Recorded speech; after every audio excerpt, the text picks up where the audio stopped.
It's a beautiful story. I would say you know ఒక తెలుగు మూవీకి కావాల్సినంత ఉందా? సరంజామా ఉంటుందన్నమాట ఆ స్టోరీకి. ఎలా అంటే every person hits the wall at some rock time. బాటమా? Yeah! At some point of life.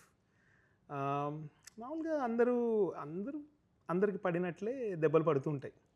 So, మామూలుగా ఒక దెబ్బ పడిందంటే ఈ పక్క తుడుచుకొని ఒకటి కొట్టడమో, లేకపోతే ఇంకొకటి చూపించడమో ఏదో ఒకటి చేస్తూ ఉంటాం.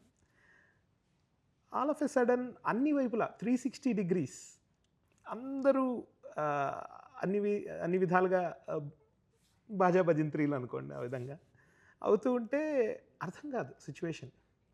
ఏంటిది? ఎలా జరుగుతుంది నాకు? Should I react or respond or should I wait and watch? చాలా సందిగ్ధ పరిస్థితి అనమాట. ఇంకా చేతులు ఎత్తేస్తాము. ఇంకా I'm done with it, let's go back అన్నట్లు ఉన్న సందర్భంలో ఆహ్, మా అమ్మగారికి ఫోన్ చేశాను.